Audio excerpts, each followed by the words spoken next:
Bonsoir à toutes et à tous.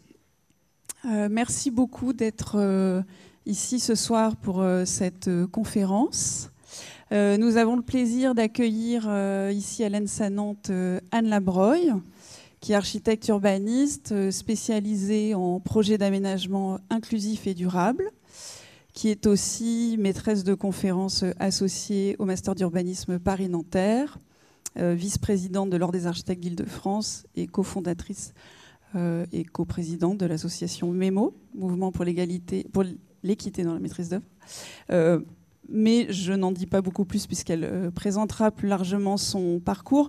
Ce que je voudrais, avant de lui laisser la parole, c'est dire quelques mots en fait, du projet court Dégenrer l'architecture dans lequel s'inscrit l'intervention de la conférence d'Anne Labreuil, qui est également présente toute la semaine avec nous. Donc, Dégenrer l'architecture, c'est un projet court que nous avons initié et préparé avec Pauline Ouvrard, qui est maîtresse de conférence ici à l'ENS à Nantes, et que je coordonne cette semaine. Donc ça a commencé ce matin et ça se termine vendredi 23, avec une restitution vendredi 23 après-midi. Donc c'est une première, ce projet court Dégenrer l'architecture, donc qui est destiné à des étudiantes et des étudiants de Master 1 et 2 de l'ENS à Nantes. En quelques mots, ce projet court, il a une double ambition. La première, c'est de commencer à initier un groupe d'étudiantes et d'étudiants aux problématiques de genre. Et c'est aussi, en fait, de leur montrer que la fabrique de la ville, aujourd'hui, se fait en tenant compte des problématiques de genre, puisqu'en fait, ce projet court Dégenrer l'architecture se fait en partenariat avec la ville de Nantes, qui est représentée ici ce soir, puisque la ville de Nantes s'est engagée depuis quelques années, notamment depuis 2020, sur un projet de renouvellement de ses cours d'école primaires et maternelles, qui s'appelle Cours réinventés, et dont les premiers travaux se sont achevés il y a quelques mois.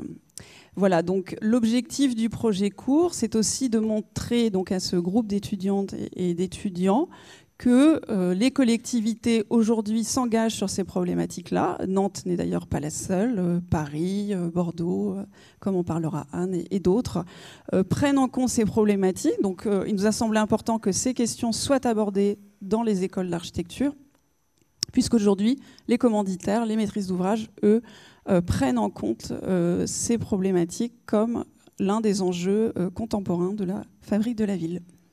Je vous remercie. Merci Stéphanie pour cette introduction. Ouais, je vais essayer comme ça et puis sinon je prendrai le micro.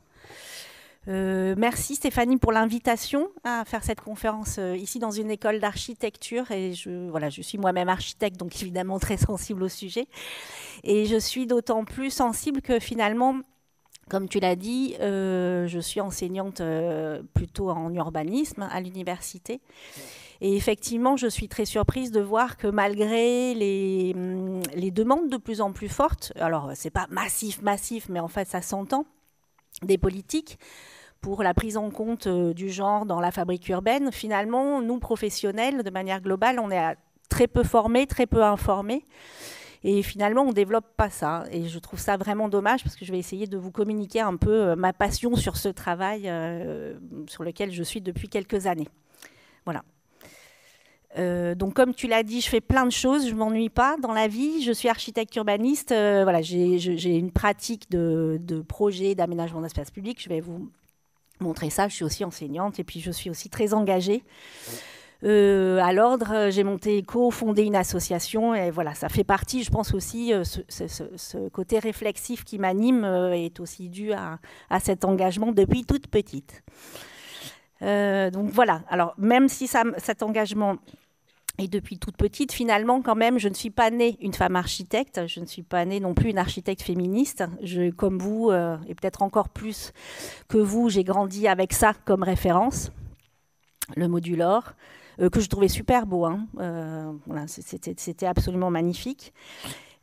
Et voilà, mon objectif, c'est de vous dire comment je suis passée du Modulor à interroger plutôt le queer Modulor. Je ne sais pas si vous connaissez ce queer Modulor, qui a été fait par Maë Cordier-Joanne, qui je trouvais en quelques images assez explicite.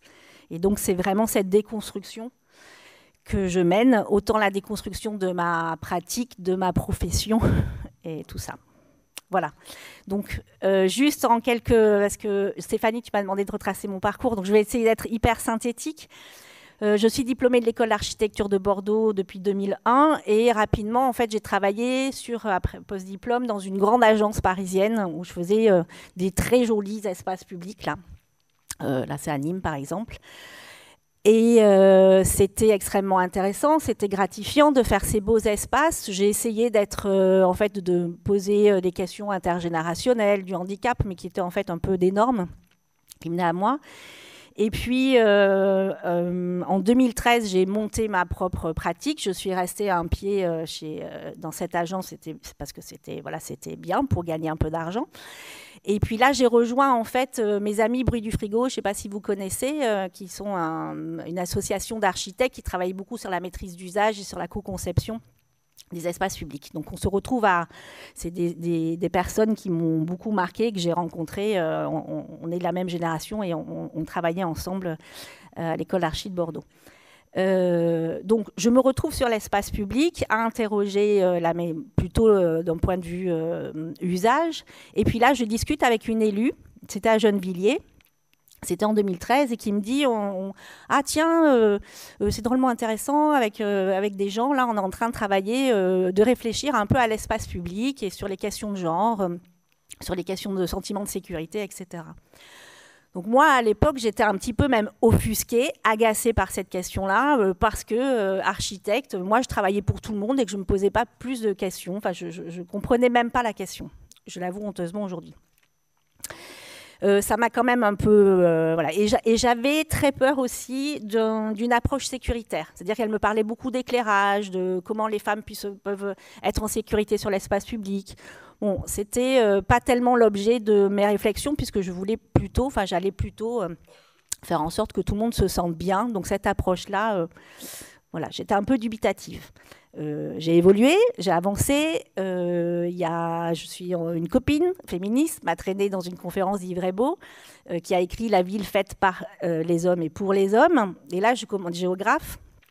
Et je commence un petit peu à me dire, tiens, déjà, j'étais un peu agacée, parce que moi-même, je faisais de l'espace public, et j'étais une femme, mais je ne m'étais jamais posé cette question-là.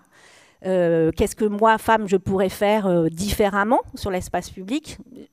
Il y avait quelques petits sujets dans l'école à Bordeaux où j'étais, comme tout le monde, je pense, qui aussi avaient une vision un peu réductrice, à mon sens, de la femme architecte qui allait faire qui allait être vachement plus ouverte, vachement plus à l'écoute, faire de belles couleurs, etc. C'est aussi des retours qui m'avaient un peu écartée de cette problématique-là. Parce que c'était une approche, je l'ai compris plus tard, mais extrêmement essentialiste. Et ce n'était pas mon approche.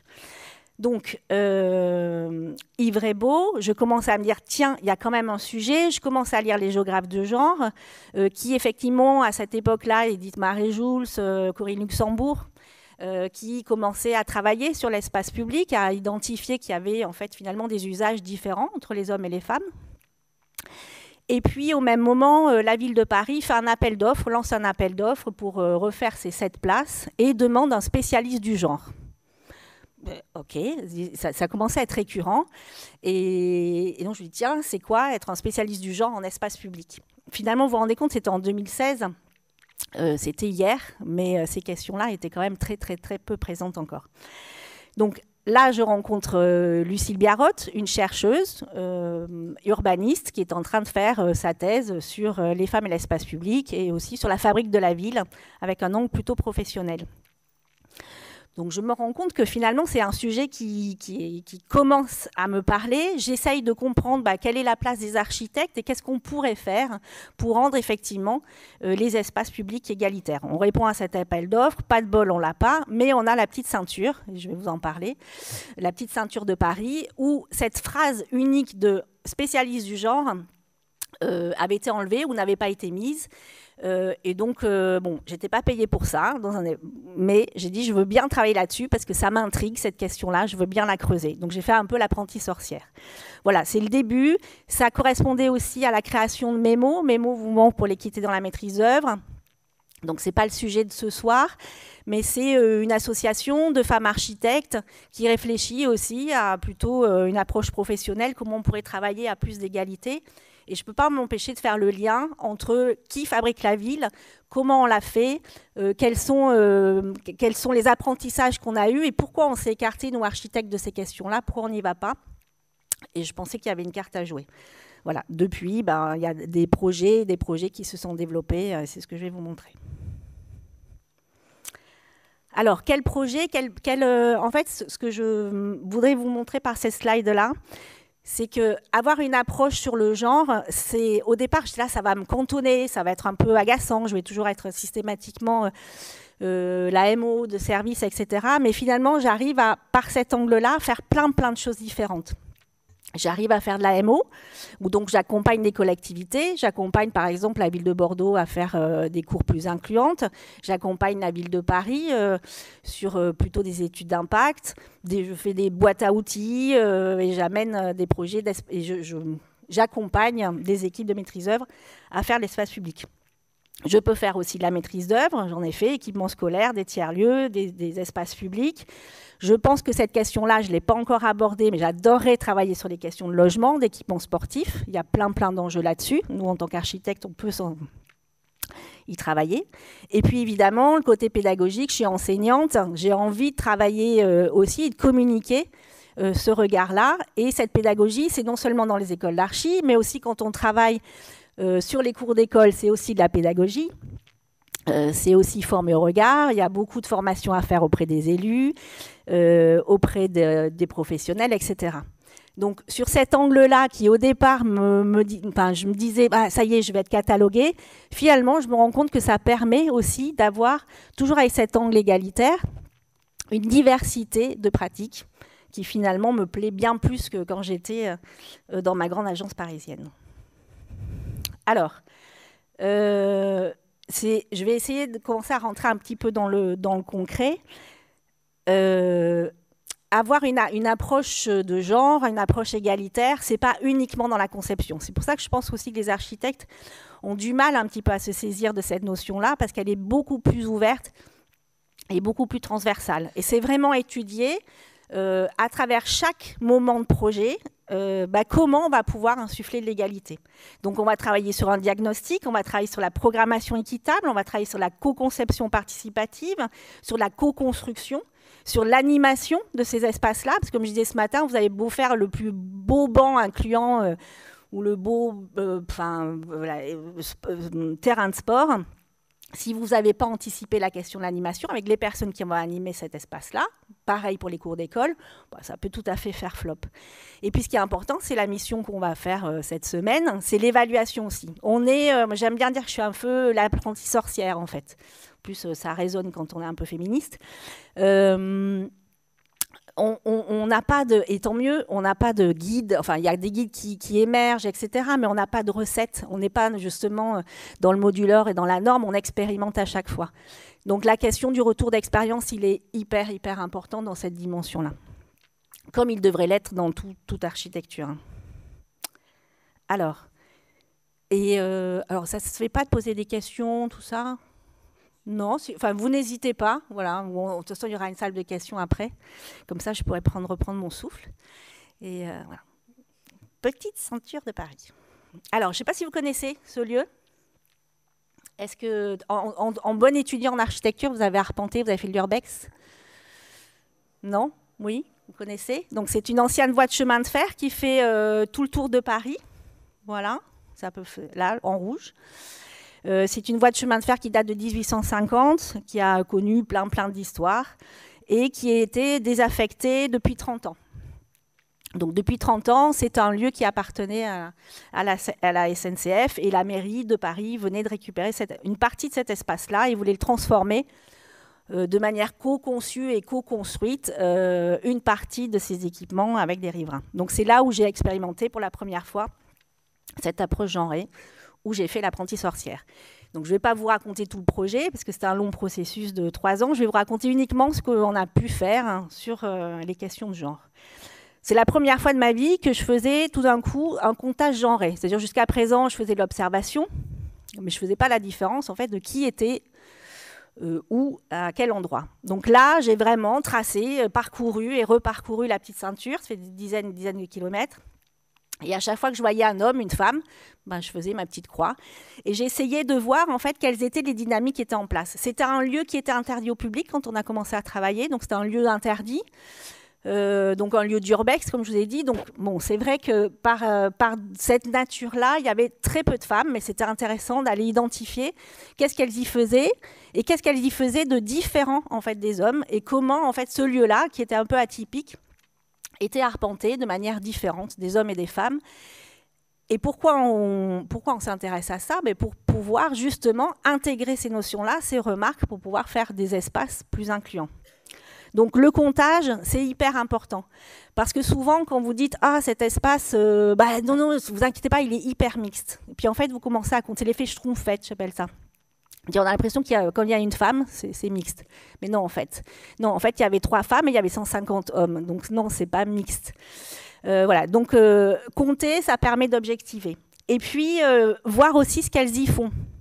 J'étais en train, à cette époque-là, de lire pas mal de données de géographes, le guide de la ville de Paris, et qui disait que les hommes se posent dans l'espace public et les femmes passent et ne s'y arrêtent pas. Ben, j'ai vraiment pu l'observer. Effectivement, sur ce terrain-là, il y avait très très peu de femmes qui s'y posaient. Et en fait, ce qui était intéressant, c'était de voir où elles se posaient précisément. Il n'y avait pas de hasard. C'est ça qui m'a intriguée. C'est-à-dire que les mecs, finalement, ils étaient un peu n'importe où, et tant mieux pour eux. Ils se sentaient à l'aise n'importe où, que ce soit un espace caché ou un espace dégagé, peu importe l'endroit où ils se posaient. Les très très rares femmes que j'ai vues se poser sur cet espace public étaient systématiquement sur des espaces qui étaient en hauteur, où elles avaient une vue panoramique, ou des espaces qui étaient directement liés à une sortie. Donc, je leur pose la question naïvement, mais pourquoi vous êtes là? Et elles m'ont dit littéralement, on est ici parce qu'on se sent en sécurité, parce qu'on sait qu'on est vu et on sait qu'on voit. Et cette notion de voir et d'être vu, finalement, elle est vraiment fondamentale pour ce sentiment de sécurité. Qu'est-ce qu'on a fait d'autre? On a répertorié tous les acteurs et les actrices particulièrement du territoire, puisqu'on voulait activer, c'était l'objet de ce projet-là, d'activer l'espace public avec les habitants et les habitantes, les usagers, usagères, et que là, on avait vraiment à cœur de ne pas travailler exclusivement avec les femmes, mais de travailler aussi avec les femmes. Et finalement, on voit que ces actrices, elles sont moins connues, moins repérables. Donc c'est un travail aussi de recherche, d'aller travailler et leur proposer de travailler avec elles. Voilà des types de... On était vraiment dans des démarches de concertation, de co-conception, donc il fallait rendre aussi notre travail très visible, très compréhensible. Donc ça, c'est pas moi qui l'ai fait, c'était une personne qui travaillait à cette époque-là à Bois du Frigo et qui avait vraiment cette capacité par ce dessin-là, à rendre visible et compréhensible tous les usages qu'on avait identifiés, qui étaient un support de discussion aussi extrêmement riche. Donc, sur la question vraiment du genre, qu'est-ce qu'on avait remarqué? Je vous ai dit quelques éléments déjà tout à l'heure. La petite ceinture, c'était un espace complètement privé. On est arrivé, on a commencé un peu à l'ouvrir. On voit que ces premières ouvertures, c'était très temporaire. Bienvenue sur la petite ceinture de 14h à 18h, atelier du bruit de frigo, Ceinturama. Donc tout d'un coup, le fait d'ouvrir, d'autoriser, on avait une mixité qui commençait à arriver. C'est-à-dire que tant qu'on n'autorise pas, ce qu'on en a déduit, mais ce qui se vérifie plus tard, c'est que tant que c'est interdit, la plupart des femmes, la plupart, je ne dis pas toutes, ont du mal à aller outre cet interdit, ce qui était beaucoup plus simple pour les jeunes hommes. Qu'est-ce qu'on a identifié aussi? Le public en semaine rencontré était essentiellement masculin. Voilà. Et que donc le week-end, où il y a plus de monde, il y a plus de mixité. Donc vraiment, le fait d'avoir du monde apporte aussi ce sentiment de sécurité et apporte cette mixité-là. À l'inverse, les ateliers qu'on a créés, les ateliers de co-conception, étaient en large majorité, enfin pas animés, mais il y avait des femmes qui venaient à ces ateliers-là. Ce qu'on en a déduit, c'est que si on voulait avoir une approche aussi genrée, c'est peut-être pas forcément la peine de l'afficher de manière clairement, mais à partir du moment où on fait un espace de proximité, où on fait des aménagements de proximité, on a finalement, et des ateliers comme ça, on avait une majorité de femmes qui étaient là, contrairement aux réunions publiques, où là, c'était quasiment exclusivement des hommes. Donc c'était intéressant aussi, par la démarche, de voir qu'il y avait certaines méthodes où on pouvait capter un public plus féminisé. Et puis, voilà, les aménagements, je vous l'ai dit, c'était aussi assez amusant de voir où est-ce que les rares femmes qu'on a croisées s'installaient, et aussi les rares femmes, sur toutes mes pérégrinations, au moment où c'était encore fermé, j'ai croisé, je crois, 3 femmes. Je m'en suis seule, parce que sinon elles étaient toujours accompagnées. Et il y en avait une qui avait un arrosoir, alors qu'il n'y avait rien à arroser vraiment à proximité. Il y en avait une qui avait un appareil photo. Enfin, il fallait qu'elle ait l'air occupée, super occupée, parce que ce n'était pas légitime, ce n'est pas normal d'être toute seule. Et si elle ne voulait pas être embêtée, il fallait montrer qu'elle avait vraiment un truc à faire super important sur la petite ceinture.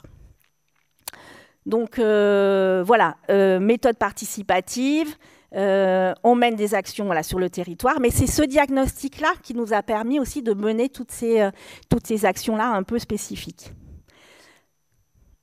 Qu'est-ce qu'on a fait de spécifique? On a fait des marches, j'ai fait vraiment l'apprentie sorcière, parfois je ne l'ai pas répété à tout le monde. On a fait des marches exploratoires situées, c'est-à-dire qu'on a fait des marches exploratoires de femmes, toutes seules, d'enfants, tout seuls, d'ados, ils ne sont jamais venus, de personnes âgées. Et voilà, ce qui nous a intéressé, c'était d'arpenter le territoire avec ces publics-là, de manière très ciblée, pas pour qu'ils nous parlent de leurs bobos, mais qu'ils nous parlent de leur point de vue. Et on remarque que finalement, c'est plus simple quand on est de manière pas mélangée, à un moment donné, je vais être bien délicate là-dessus, de recueillir cette parole-là. La parole des femmes, finalement, était la plus compliquée à percevoir. Bon, j'étais aussi une apprentie sorcière. Je pense que pour pouvoir recueillir cette parole-là et ce regard spécifique, c'est pas en un coup comme ça, en prenant des femmes, en leur disant « Alors, en tant que femme, comment tu te sens dans ce territoire ?»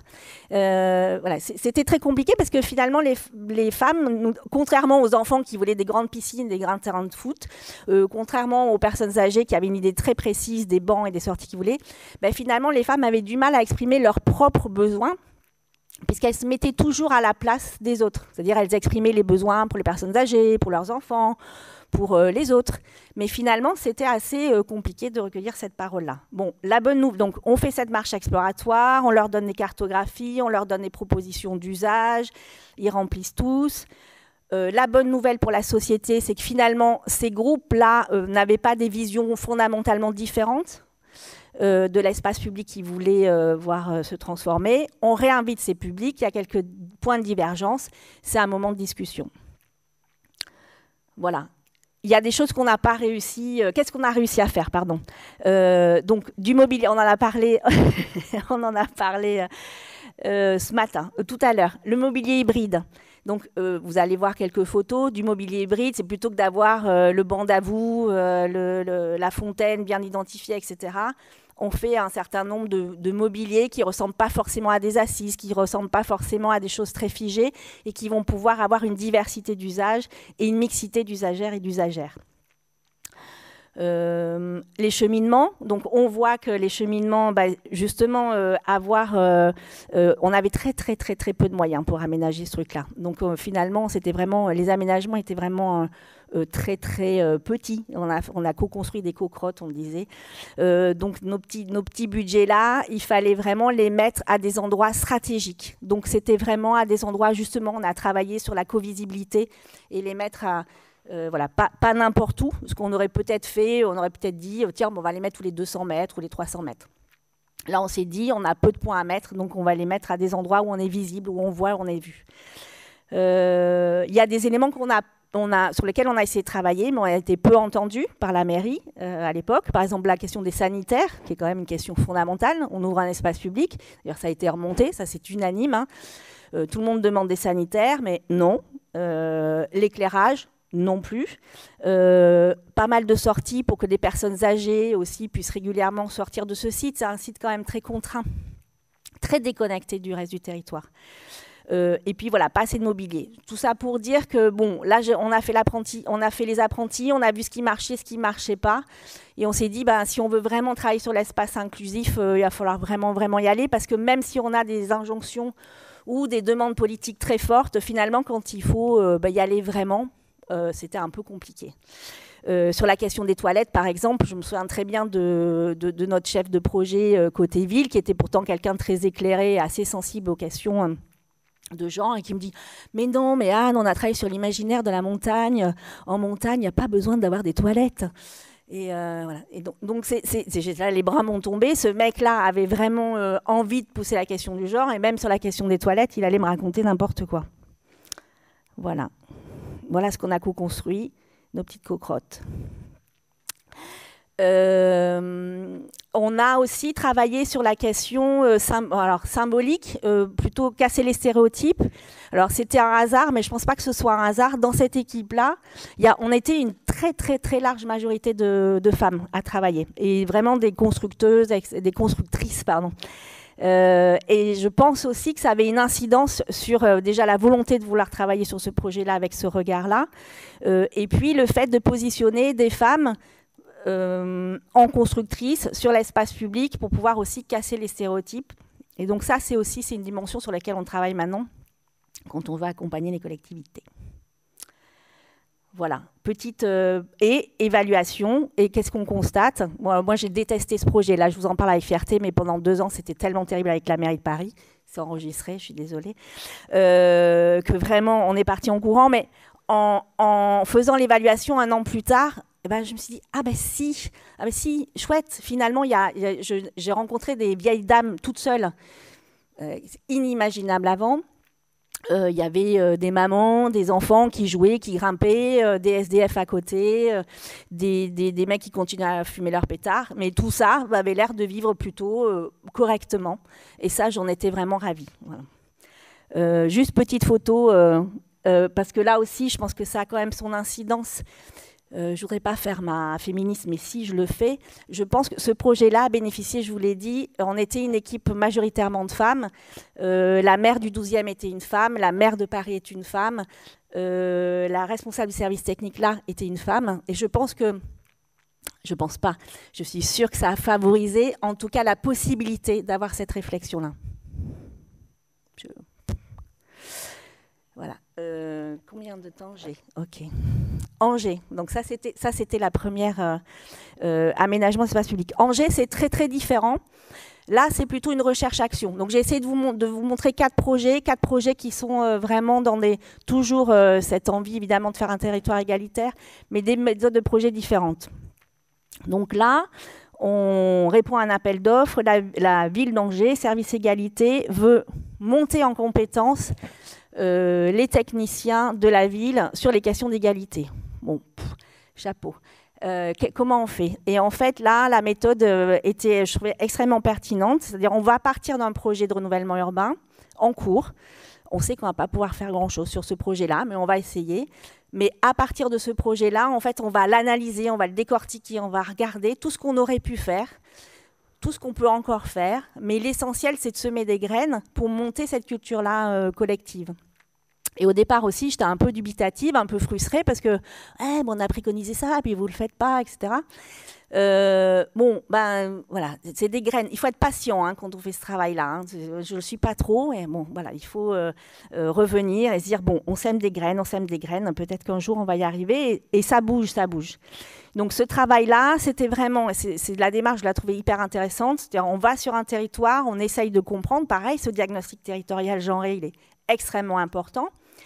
Pour identifier les freins, les leviers, etc. On va appliquer ce diagnostic sur le projet qui est en cours. On va voir ce qu'on peut changer, ce qu'on ne peut pas changer, et inviter. Et ça, ce qui était vraiment aussi très chouette avec ce projet-là, c'est que c'est aussi les projets de renouvellement urbain qui permettent cet environnement-là. On a invité tout le monde. Donc, vous imaginez un projet de renouvellement urbain, toutes les personnes qui sont concernées par le projet de renouvellement urbain.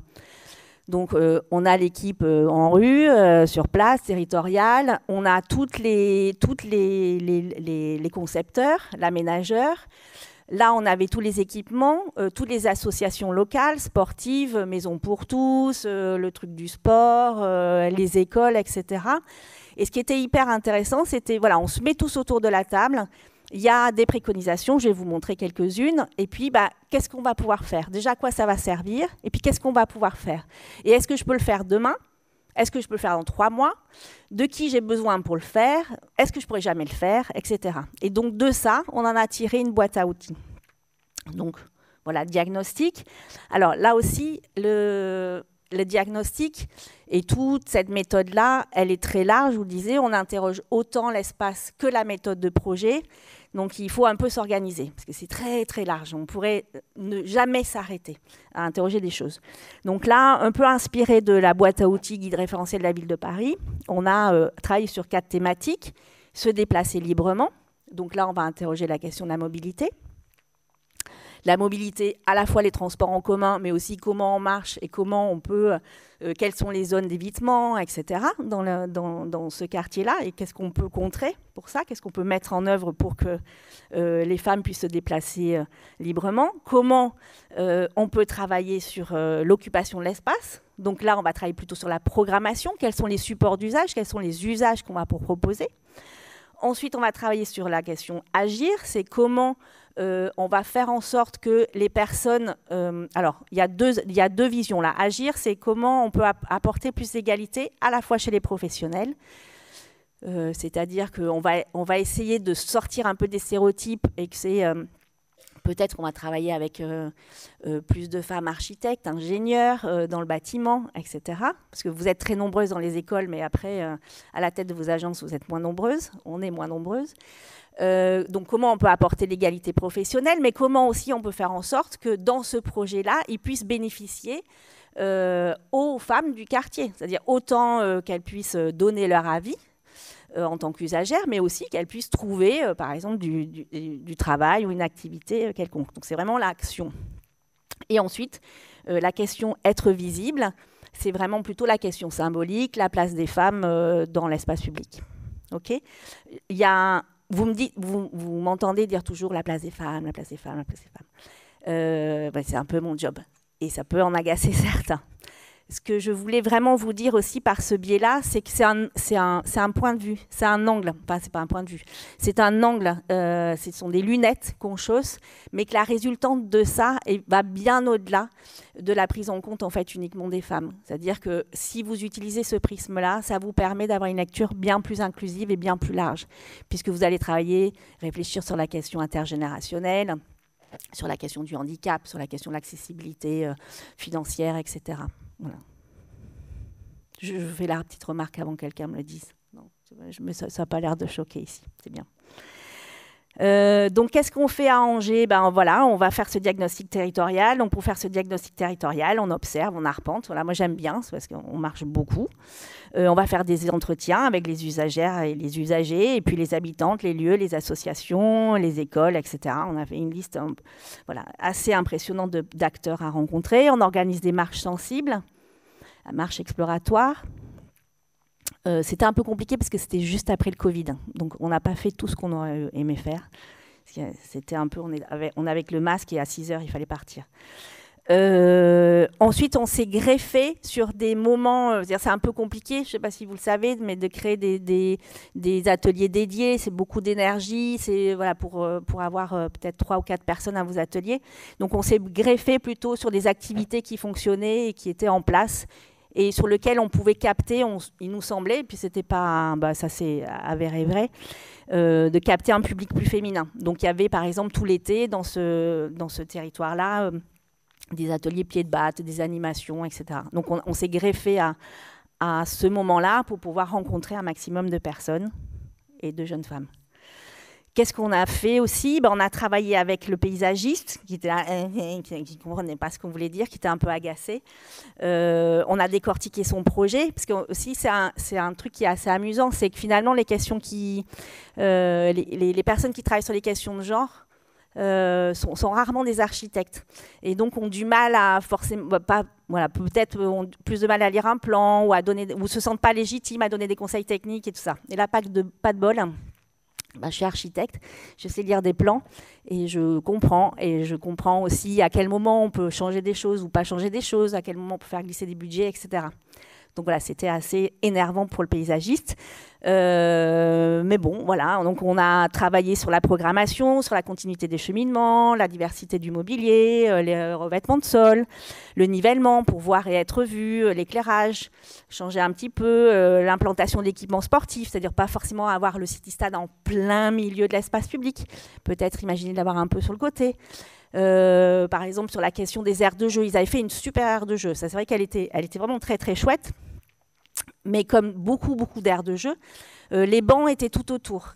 C'est-à-dire que vous contraignez les accompagnants, qui sont essentiellement des accompagnantes quand même, à ne pas communiquer, à juste regarder votre enfant. Alors, vous n'avez pas fait cette expérience-là, mais il n'y a rien de plus ennuyeux que regarder ses enfants jouer dans une aire de jeu. Je sais pas, vos petits frères, vos petites sœurs, voilà.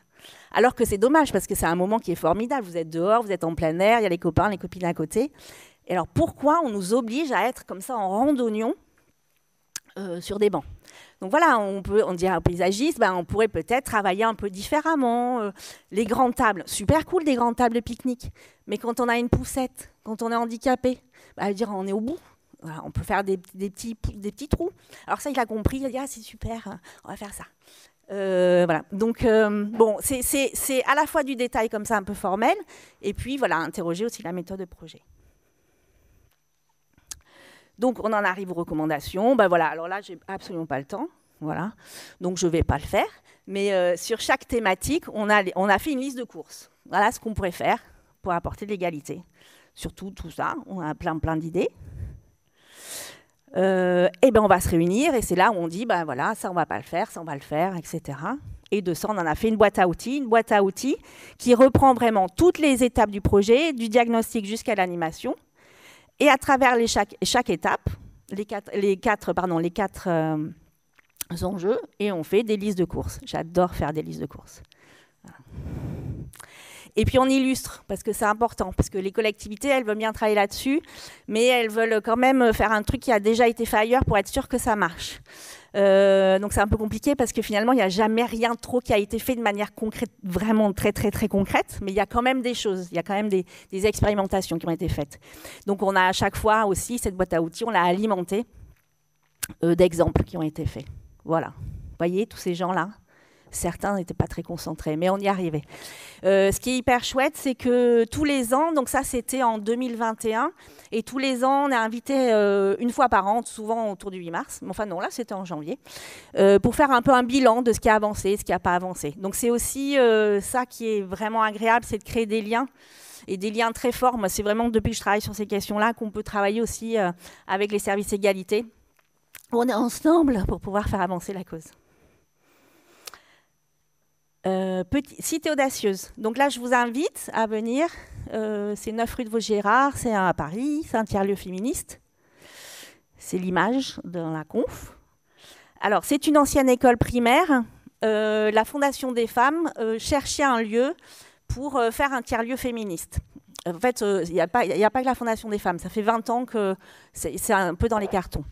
MeToo nous a vachement aidés. Ah oui, effectivement, ça commence à devenir urgent, peut-être de travailler sur ces questions-là. Donc, en 2016-2017, non, je me mélange, 2020, ça se concrétise. Après un an de concertation avec toutes les associations, beaucoup d'associations féministes de la ville qui travaillent sur le territoire parisien, il y a une opportunité. Cette école-là qui se libère, on est dans le 6e arrondissement, il n'y a plus d'enfants, il n'y a que des Airbnb dans le 6e arrondissement. C'est malheureux, mais bon, nous, on était super contents de récupérer une école de garçons en plus, on trouvait ça rigolo, pour en faire ce tiers-lieu. Donc c'est assez classique comme tiers-lieu, c'est un espace avec un rez-de-chaussée qui accueille du public, des conférences qui sont uniquement liées aux questions de féminisme.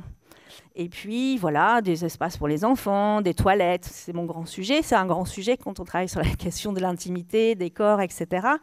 Donc, comment on fait des toilettes qui sont agréables, mixtes, comment on peut faire de la récupération aussi, puisque quand on s'intéresse à ces questions-là, on essaye aussi de travailler un peu une question écologique. Donc, comment on fait du réemploi. Voilà. Et puis, voilà, comment on travaille sur la notion de voir et d'être vu. Voilà, on a essayé comme ça, avec tout super petit budget, mais comment on peut injecter des notions dans cette architecture qui était déjà très contrainte. Comment de manière symbolique aussi, c'est pour ça la Marianne en violette. Vous savez, ouais, il y a quelques personnes qui ont des pulls violets, parce que des fois je suis étonnée qu'il y a des gens qui ne sachent pas ce que c'est comme couleur. Vous savez tout ce que c'est comme couleur, le violet? Ouais, c'est la couleur du féminisme. Alors voilà, symboliquement, on parle à Marianne en violette, et puis on donne des salles, des noms de salles aussi, qui retracent l'histoire. On fait des interventions frugales, on essaye de faire de la co-construction. Il y a beaucoup de personnes qui ont travaillé sur ce projet-là, qui ont donné du temps aussi. Une école, c'est génial, parce que en fait, finalement, il y a des grandes salles, il y a des petites salles, il y a plein de choses. Donc, il n'y avait pas de grosses interventions à faire. C'était vraiment un lieu qui était déjà très, très bien comme il était pour accueillir en fait une vingtaine d'associations. Pourquoi je parle de ce lieu-là? Bon, voilà, parce qu'on a essayé de travailler un peu sur ces notions féministes là, à l'intérieur. Aussi parce que c'est un lieu qui est extrêmement important quand on travaille sur les questions féministes. On n'est pas nombreuses, on est un peu seul au monde, surtout quand on est architecte. Donc, quand on est vice-présidente de l'Ordre des architectes, ça peut être parfois un peu compliqué. Bon, ben là, on n'a rien à prouver à personne. Quand on fait des conférences là, ben, on se sent bien. Voilà, on avance ensemble et c'est aussi un lieu de solidarité, d'entraide entre nous. Moi, je suis à côté, par exemple, du collectif 50-50, à côté de FEMIX, qui travaille sur les questions de sport. Donc, c'est vraiment aussi hyper important d'avoir un lieu comme ça, un peu ressource, qui peut nous aider à travailler aussi sur ces questions-là et faire beaucoup de transversalité. Voilà, c'était juste là, on vient de terminer enfin la restructuration des toilettes. Et là aussi, on a essayé de plus travailler encore sur la question de l'écologie en utilisant des matériaux biosourcés. On a fait de la paille, de la terre enduite, de la chaux, etc. Et puis, on a transformé aussi, ce qu'on n'avait pas tellement pu faire sur le premier chantier, parce que il y a eu une grande urgence. Là, c'était prendre un peu plus de temps pour faire des ateliers écoles, des chantiers écoles, voilà, travailler avec une artisane, etc. Pour aussi faire en sorte que ce projet monte en capacité des personnes. C'est aussi ça, pour moi, cette manière de nous positionner en tant qu'architecte féministe. Donc, très, très rapidement, parce que c'est pas très... Enfin, c'est hyper intéressant, mais pour que ce soit vraiment intéressant, il faut que je rentre dans le détail, et j'ai que 10 minutes. Donc, très rapidement. Et alors, la mairie de Paris, ils sont mignons, c'est chouette. Ils essayent vraiment de travailler sur en tout cas, ils affichent politiquement travailler sur ces questions-là. Donc, ils se sont réunis et ils ont essayé de cibler un petit peu tous les projets sur lesquels ils pouvaient apporter cette dimension-là. Et ils ont eu l'idée, un peu saugrenue, mais bon, pourquoi pas, dans les études d'impact. Vous voyez tout ce que c'est, une étude d'impact environnemental? Parce que c'est normal, hein. Moi, j'ai mis du temps avant de comprendre ce que c'était. Une étude d'impact environnemental, c'est on va évaluer l'impact d'un projet sur l'environnement. Et donc là, ils ont rajouté le volet genre. Et donc, on nous demande d'évaluer sur la question du genre, en fait, l'impact de ce projet-là. Donc, je ne vais pas du tout rentrer dans le détail, mais c'est assez intéressant parce que là aussi, on décortique, on fait des comptages, on fait l'analyse d'usage, de l'espace, et puis ensuite, on des cartes sensibles, et ensuite, on mouline ça. On essaye de développer des méthodologies high-tech, parce qu'il n'y a pas de raison qu'il n'y ait que les bureaux d'études environnementaux qui aient des super trucs.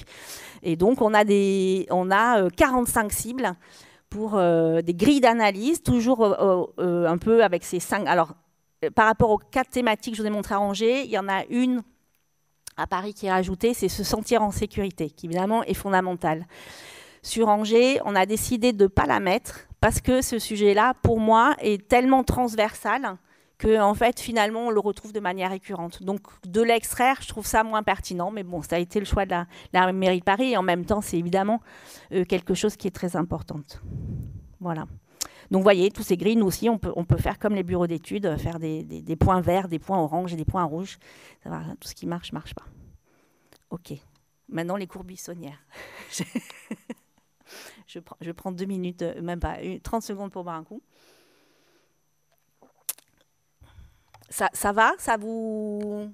C'est clair? Ouais, c'est bon? Ça vous parle, ça vous intrigue, ça... Je vois... Alors, les cours buissonnières, j'essaye de... Donc, comme j'ai combien de temps j'ai un quart d'heure à un quart d'heure. On essaye de faire ça un quart d'heure, puis après on... Non, ce qui m'intéresse aussi, c'est d'échanger avec vous, évidemment.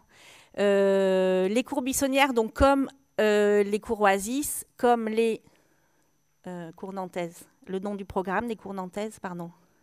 Les réinventer nos cours d'école. Voilà. Donc voilà, pas chaque métropole, mais beaucoup de métropoles ont lancé des programmes, il y a 2-3 ans maintenant, de réaménagement des cours d'école.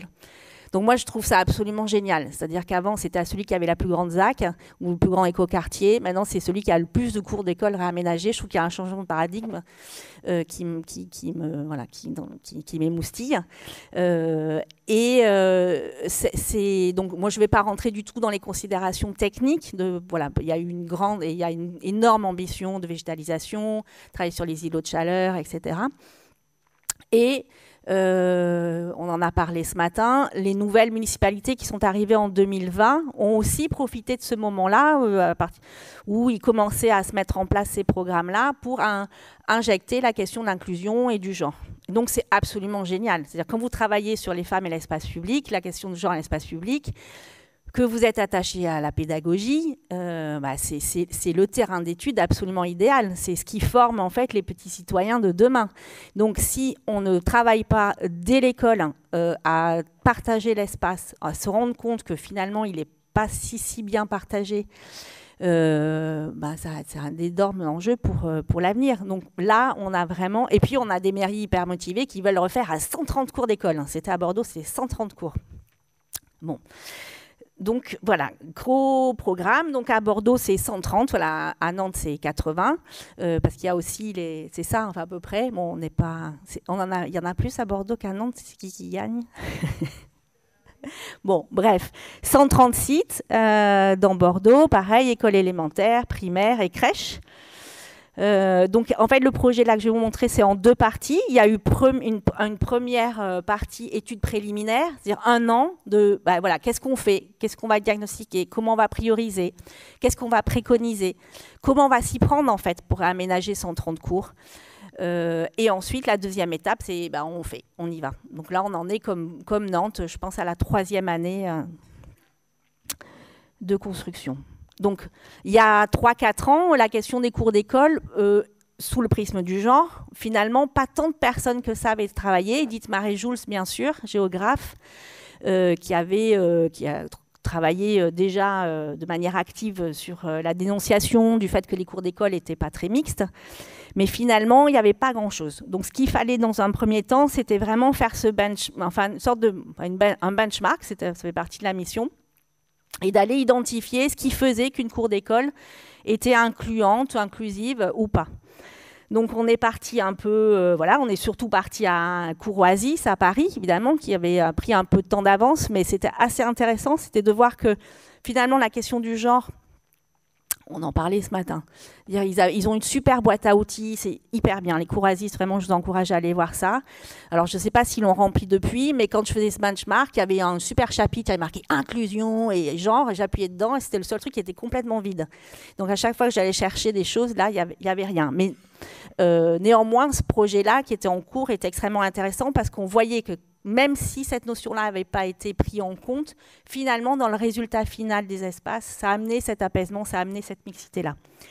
On a beaucoup travaillé, on est allé décortiquer des programmes à Copenhague. Une maternelle à Trappes, alors ça m'intriguait parce qu'elle était à cette époque-là hyper publicitée, partout, il y avait la maternelle non-genrée, etc. Donc j'étais curieuse d'aller la voir. Barcelone qui est vraiment une ville qui travaille là, c'était pour moi les personnes qui avaient le plus avancé sur ces questions-là de manière spatiale aussi. C'est des architectes qui étaient en train de reconstruire les cours d'école. Et puis un exemple à Villiers-le-Bel. Et puis comme on était à Bordeaux, Talence, et c'était mes copains Bruit du Frigo, on a aussi analysé un petit projet qu'ils avaient mené. De ça, je ne vais pas du tout rentrer dans les détails, mais on a fait des fiches sur chaque cours d'école et chaque projet, voir en quoi ils étaient incluants, pas incluants, et comment on pouvait en fait transformer puisque c'était ça le sujet en fait, c'est transformer ces cours d'école qui étaient faites uniquement pour les adultes, pour des sujets des besoins de surveillance, qui étaient des besoins d'entretien, et comment en fait on le ramenait aux besoins des enfants, qui sont multiples et variés, mais qui ne sont pas comment je vais nettoyer ma cour, ou comment je vais être surveillée. Mais voilà, quels sont ces besoins-là. Donc c'est pour ça qu'on avait aussi identifié quels étaient les besoins, un besoin en termes de motricité, évidemment, d'interaction, de calme et d'intimité. La question de l'intimité, elle est particulièrement importante sur les questions de genre. Les apprentissages, comment la cour d'école pouvait être un lieu d'apprentissage. Enfin, vous en avez beaucoup parlé ce matin, mais finalement, c'est les mêmes éléments qu'on retrouve, hein, l'égalité de genre. Et puis, comment aussi on peut évaluer la méthode, si elle a été vraiment coéducative, participative, itérative. Pour nous, l'objectif, c'était pas d'évaluer ce qui a été mis en place, mais c'était d'aller s'inspirer en fait de ce qui marchait et ce qui marchait moins bien. Donc voilà, on a fait ça pour 6 cours. Ce qui était aussi hyper intéressant et très c'était notre point de départ, c'est qu'on allait. Alors ce matin, il y a eu la présentation des cours d'école à Nantes avec un regard très technique. Le bureau d'études avec lequel je travaillais avait exactement ce même méthode d'analyse. Mais moi, ce qui m'intéressait, c'était de voir au prisme du genre ou de l'inclusion, qu'est-ce qui fonctionnait, qu'est-ce qui ne fonctionnait pas dans ces cours d'école. J'ai eu 1 mois pour le faire, 130 cours d'école, et c'était en plein été. Et voilà. Et en fait, je n'y suis pas allée. Honte sur moi, mais je n'ai pas eu le temps d'aller faire ces 130 cours d'école. Donc, mon observation, ça a été à partir de photos, ça a été à partir de plans masse. Et en fait, finalement, rien que ça, on a tellement d'indications sur les usages, ou en tout cas sur les supports d'usage qui sont proposés. Donc là-dessus, premier diagnostic, sur la végétalisation, par exemple. Pourquoi on s'intéresse ? Donc il y avait 60% des cours d'école qui avaient un peu de pelouse, c'est chouette, mais il y avait la moitié où la pelouse était complètement interdite, pas accessible. Pourquoi la question de la végétalisation, elle est importante sur les questions de mixité ? On pourrait se dire... parce que l'usage du jardinage, c'est un des rares usages qui est assez mixte dans la pratique. Jardin partagé, végétalisation, etc. Vous avez des usages assez mixtes. Pourquoi c'est important aussi ? Parce que ce sont des espaces apaisés, des espaces végétalisés, ce sont des espaces apaisés. Donc en termes de mixité, d'inclusion, ce sont des espaces qui sont fondamentalement importants. Ensuite, les cours. Donc là, et alors quand on commence à compter, c'était terrible. C'est-à-dire 39% des cours étaient centralisés autour d'un terrain de foot. Donc terrain de foot, je ne vous rappelle pas qu'est-ce que ça génère. Terrain de foot, c'est pris par une minorité de garçons. Les jeunes femmes ou les garçons qui n'ont pas envie de jouer au foot se retrouvent en périphérie et n'ont rien d'autre à faire que de regarder la performance virile des petits gars en train de faire du foot. Voilà. Donc avoir un espace de foot en plein milieu, ça pose question. Et donc là, on voyait vraiment la récurrence de cet espace-là. Qu'est-ce qu'on avait aussi comme mode configuration ? On en a parlé, des espaces extrêmement séparés. Donc des cours qui s'est dit, ah ben oui, ça suffit le foot, il faut quand même aussi avoir des espaces pour les gens qui ne font pas de foot. Ok, et puis pour qu'il n'y ait pas de porosité, pour qu'ils ne se reçoivent pas des ballons sur la figure, qu'ils ne s'en mettent pas, qu'ils ne se disputent pas, hop, on va mettre un grillage. Ben, il y avait 34% des cours qui étaient vraiment organisés, alors pas forcément avec un grillage, mais beaucoup avec un grillage, où on avait vraiment aussi 2 espaces dissociés. Est-ce que c'est ça qu'on veut ? Finalement, là, il y avait de l'espace pour tout le monde, mais est-ce que c'est ça la société qu'on veut demain ? Un coin fille, un coin garçon, un coin calme ou un coin... Voilà. Les terrains de foot, donc j'en ai parlé. Moi, j'aime bien ce terme-là qui est souvent cité par Edith Marie-Jules, c'est la mise en scène de la performance. C'est comment on peut travailler en fait sur le sport, mais de manière différente. Est-ce que le sport, c'est uniquement aller faire une équipe contre une autre ? Est-ce que c'est uniquement ça ? Est-ce qu'on ne peut pas faire du sport quand on grimpe, quand on trouve l'équilibre, quand on va jouer ? Vous allez voir quelques dispositifs qu'on a mis en place, d'autres jeux qui sont peut-être un peu plus incluants. Les supports d'usage aussi. Donc, le support d'usage, qu'est-ce qu'on a ? Alors, en maternelle, on en a un petit peu, mais en primaire, on n'avait rien. C'est-à-dire, soit on jouait au foot, soit on s'asseyait. Il y avait 2 options. Et s'asseoir, c'était surtout pas... ou rarement face à face. On a pris quand même quelques exemples, là, les petites tables de pique-nique. Mais c'était, comme je disais encore tout à l'heure, souvent un entourage d'arbres. C'était bien pratique.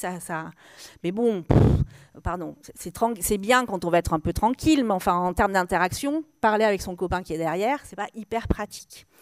Voilà. Donc qu'il y ait quelques espaces comme ça, pourquoi pas, mais il faut qu'il y ait des propositions d'usage un peu plus intéressantes. Et la plupart des bancs, c'était vraiment en périphérie. Donc uniquement, voilà, il y a deux choses à faire dans une cour d'école. Soit on joue au foot, soit on s'assoit et on regarde. La question des aménagements des jeux, donc extrêmement normés. Ça, c'était les maternelles. Donc, voilà, ils avaient dû avoir un prix exceptionnel pour des camions de pompiers et des petites maisonnettes. Voilà, il y avait trois jeux, camions de pompiers, petits trains, maisonnettes. Bon, là aussi, ça pose question. Ça pose question en termes de mixité, un peu de stéréotypes. Certes, alors vous allez me dire, et c'est vrai, il y a des petits garçons qui peuvent jouer dans les maisonnettes, et puis il y a des filles qui peuvent jouer chez les pompiers. Bon, mais on est quand même dans des jeux extrêmement figés, avec un imaginaire extrêmement figé. Donc l'objectif aussi, c'était, vous allez le voir comme le fait à Nantes, c'était de sortir un peu de ce truc très normé et d'aller proposer des supports d'usage un peu plus ouverts, un peu plus libres. La question des trottinettes, ça c'est amusant, j'ai pris cette photo-là juste après que la directrice nous ait certifié que cet usage était complètement mixte. Donc voilà, en violet les filles, en jaune les garçons. J'ai pris des photos pendant 10 minutes à ce moment-là. Qu'est-ce que vous observez? Vous observez les garçons au milieu et les filles en périphérie. Même ça, elles avaient le droit de jouer aux trottinettes. Mais enfin, comme c'était en pente, les mecs, ils s'éclatent. 4 ans, hein. On dit que les stéréotypes, ça arrive un peu plus tard. Là, ils avaient 4 ans et déjà, cette cour-là, elle était en partie privatisée par les petits garçons. Et sous le regard absolument génial, la directrice qui disait mais c'est complètement mixte. Donc c'est là aussi où il faut objectiver, c'est une lutte de chaque moment parce que bon peut-être qu'elle avait d'autres choses à faire la directrice, je peux la comprendre, mais il faut en permanence en fait travailler et montrer et dire non en fait c'est pas si mixte que ça et non finalement l'espace il n'est pas réparti de manière si égalitaire. Sur la question de la symbolique, c'était amusant aussi. En fait, il y avait 2 cours d'école uniquement sur les 130 qui avaient un nom de femme, dont une Joséphine et Anne Sylvestre. Alors, qu'est-ce qu'on fait de tout ça? Une fois qu'on a analysé tout ça, on se dit, voilà, il faut faire des cours d'école qui puissent permettre l'interaction, qui puissent permettre l'intimité, le calme, les apprentissages, la santé et la motricité. C'est ça, en fait, ce que devrait être une cour d'école. Et quels sont les supports d'usage qui vont permettre ça? Alors, toute une série de petites préconisations spatiales, et je m'adresse particulièrement aux étudiants qui vont venir observer demain les cours d'école, qui sont peut-être des aides à qu'est-ce qu'on va observer demain. Donc, juste la première préconisation spatiale, c'était justement de casser un petit peu cette ultra-centralité et d'amener des espaces archipélisés. Donc, une succession d'ambiances différentes où chacun, en fait, va pouvoir trouver sa place et aussi apprendre à en faire à l'autre. Okay, donc des endroits calmes. Alors la ville de Nantes a donné comme instruction d'avoir 3 espaces. Voilà, nous on a essayé et ça dépend en fait de la taille des cours d'école, mais d'avoir cette diversité, de travailler sur les flux tout autour, et puis aussi de faire des passerelles évidemment. C'est pas chacun sa place. C'est comment chacun de ces espaces parfois vont pouvoir aussi interagir. Ensuite, sur les supports d'usage, c'est-à-dire comment on va travailler sur justement des espaces qui ne sont pas extrêmement figés, du mobilier un peu hybride, qui sera un mur d'escalade, qui va se transformer en estrade, qui va se transformer en table, qui va devenir une chaise longue, un toboggan. Bon là, j'étais hyper ambitieuse, je voyais plein de trucs, on n'a malheureusement pas eu tous les budgets pour faire ça, mais ce serait quand même super, super chouette si on pouvait arriver à faire ça. Comment on transforme ces espaces en espaces sains. Donc, je vous l'ai dit. Alors, voilà, à chaque fois, vous comprenez bien les enjeux de mixité qu'il y a derrière. C'est bon, chacun trouve sa place. On ne fige aucun usage. Un espace sain, évidemment. Développement physique et cognitif, apaisé. où on va avoir un espace végétalisé, on va pouvoir être en mouvement, on va travailler sur des matériaux de construction naturels et biosourcés, on va travailler sur des espaces jardinés, une sensibilisation à la nourriture, etc. Ensuite, des espaces d'intimité, c'est tellement important. Ces cours d'école où les gamins, comme ça, en fait, c'est très bruyant, les cours d'école qui n'ont pas été réaménagés. Où finalement, ils ont nulle part où être un peu tranquille pour ceux qui ont envie d'être un peu tranquille. Être toute la journée, on le sait bien. Enfin, certains disaient ce matin qu'ils habitaient à côté d'une cour d'école. Enfin, c'est extrêmement bruyant, enfin, une cour d'école. Voilà, il y a des enfants qui ont besoin. Il y en a qui ont besoin de courir comme des fous, et c'est super, mais il y en a qui ont besoin d'être un peu au calme. Et donc ça, les cours d'école ne proposent jamais en fait, ces espaces en retrait. Nous, architectes, on peut se régaler sur les questions de la topographie, de faire des espaces un peu en retrait, des espaces un peu hauts, des cabanes, des petits tunnels. Bon, il y a toujours la question de la surveillance. C'est un sujet un peu touchy avec les équipes pédagogiques. Mais bon, c'est assez quand même intéressant de travailler sur ce besoin-là de calme et d'intimité pour que des enfants puissent avancer et se sentir bien. Et puis aussi des espaces d'apprentissage. Donc pareil, avoir des dispositions de matériaux, on en a parlé, ça a été vachement fait à Nantes, si j'ai bien compris. Comment elle s'appelle la mallette là, la Ludimal. Des jardins pédagogiques, des grandes tables, des grands bancs pour pouvoir faire la classe dehors, des dispositifs d'expression aussi. Des tableaux, des craies, enfin, c'est aussi valoriser le travail qui était fait à l'intérieur, à l'extérieur. Voilà, des revêtements de sol diversifiés. Puis la question aussi de la motricité, elle est hyper importante. Et là, et surtout, là, on travaille beaucoup sur les crèches et sur les maternelles, sur le toucher. Hein, c'est-à-dire on va aussi avoir des revêtements de sol différents.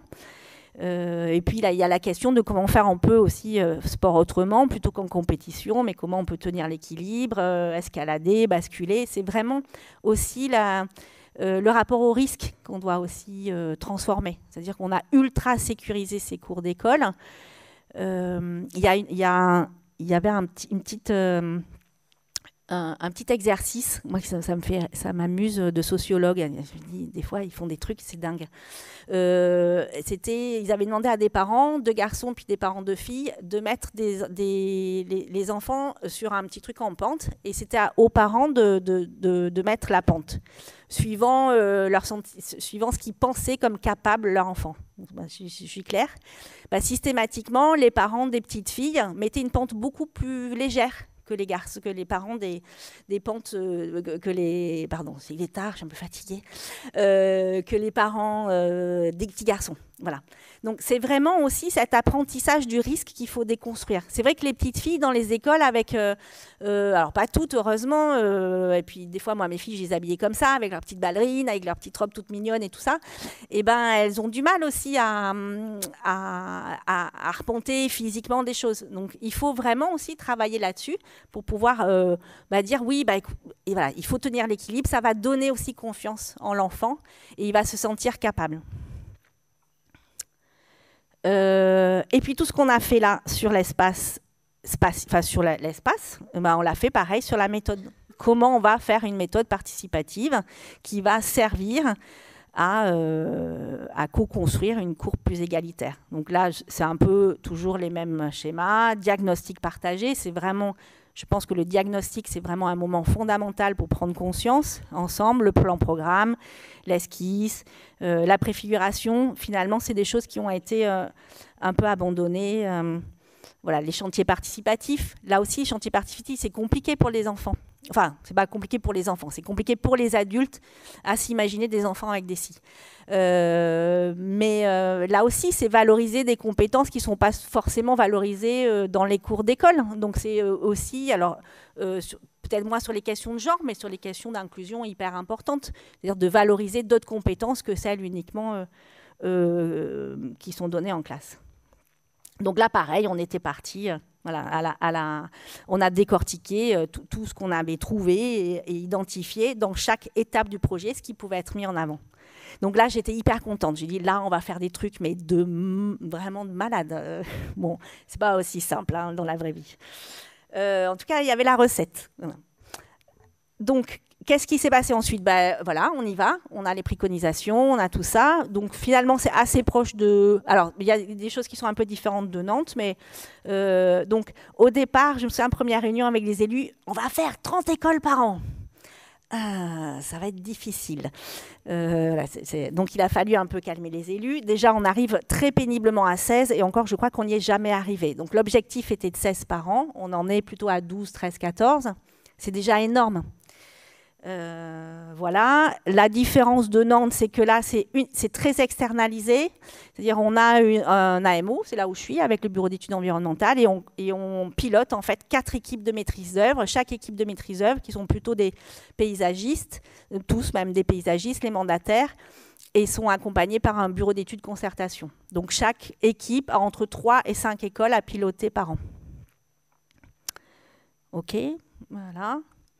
Et chaque année, voilà, on refait la même chose. C'est jamais exactement la même chose puisqu'on évalue et donc on essaye de faire différemment. Chaque année, diagnostic, esquisse, AVP. Enfin voilà, je ne vais pas rentrer dans les détails. Je vous donne une petite illustration. Donc ça, c'est une école qui a été faite par l'agence Base. Et puis un volet concertation, mais de co-construction qui est un peu atypique. Là aussi, c'est par bruit du frigo. Là aussi, et ça depuis le début, même avant que je travaille sur les questions de genre, c'est toujours très compliqué quand on a des pratiques un peu expérimentales, un peu différentes, de faire rentrer ça dans le code des marchés publics. Ça ne va pas être le sujet du tout de ce soir, mais c'est extrêmement compliqué. Tout ça pour vous dire que la super cabane qui a fabriqué bruit du frigo ne rentrait pas dans le BPU, le bon à marché de commande initial. Donc finalement, ils n'ont pas pu refaire malheureusement ce type de projet dans d'autres écoles. Donc là, vous voyez l'archipel, vous voyez des espaces végétalisés, vous voyez des grandes tables, vous voyez, alors ça c'est assez intéressant, des chaises longues, voilà, donc des espaces calmes. Beaucoup de marquage au sol. Alors ça, c'est un truc, je ne sais pas pourquoi, les paysagistes, là, ils adorent. Alors c'est vrai, nous aussi, architectes, on va dire c'est super joli d'avoir du marquage et tout ça. En plus, c'est du vide, alors on ne sait pas trop quoi faire avec du vide. Bon, franchement, la retour d'expérience, ça ne marche jamais. Personne ne va sur ces bandes-là. C'est joli, un an, puis après, ça s'efface et ça glisse. Tout le reste, ça fonctionne quand même plutôt pas mal. Voilà, le rapport à l'eau. Alors, le lien avec la végétalisation, c'est compliqué parce qu'on va végétaliser, mais il faut protéger. On en a parlé encore ce matin, on a les mêmes problématiques. Donc, on entoure pendant 2 ans. Donc, c'est un peu paradoxal parce qu'on dit aux équipes « Ouais, on va super végétaliser la cour, ça va être extraordinaire. Vos enfants vont pouvoir avoir une approche sensible et tout ça. » Puis, en fait, ils n'ont pas le droit de s'approcher là. Pendant au moins 3 ans. Et 3 ans, c'est toute une scolarité pour un enfant dans une école. Donc voilà, c'est des éléments sur lesquels on essaye de travailler un peu mieux maintenant. On retrouve les formes de cabanes et de talus, voilà, grimper, escalader, se suspendre. C'est toutes les... voilà, c'est un peu les mêmes... Donc, pour conclure, puisque c'est un peu l'objet de cette semaine-là, donc pareil, retour d'expérience, qu'est-ce qu'on a organisé, qu'est-ce qu'on a évalué, la méthode de projet, l'organisation spatiale générale et puis les supports d'usage. Je ne vais pas rentrer dans les détails, je vous laisserai pour ceux qui font le séminaire, enfin le workshop, je vais vous laisser parce que sinon ça va être un peu trop laborieux. Mais ce qui était intéressant pour nous, c'était vraiment, à travers cette analyse-là, de faire des préconisations à la fois de méthode de projet. On s'était rendu compte, par exemple, que le périscolaire avait été un peu oublié, un peu écarté de ces méthodes de projet. Périscolaire, voilà, c'est souvent l'équipe enseignante, c'est un peu compliqué, c'est un partage, c'est une guerre de territoire, hein, les cours d'école. Donc le périscolaire était un peu écarté et paradoxalement, c'est eux qui utilisent, c'est leur outil de travail, la cour d'école. Donc on s'est dit, bon, là, il faut qu'on travaille un peu mieux avec le périscolaire, par exemple. La gestion du temps long, voilà, difficile à être acceptée. Donc voilà, il y a des avant-après. J'aurais adoré qu'à Nantes, là, on ait ça, là, des photos comme ça, parce que ça, pour pouvoir analyser, c'est vachement bien. Donc c'est vrai que là, systématiquement, maintenant, la ville de Bordeaux prend en photo une vue aérienne de l'avant-après. En termes de com, je pense que c'est pas mal aussi. Mais en tout cas, en termes d'outils, c'est... Voilà. Et qu'est-ce qu'on a évalué? C'est par rapport à l'ensemble de ces enjeux-là, combien les cours d'école répondaient à ces enjeux. Donc, on est parti dans chaque école, on en a fait 4.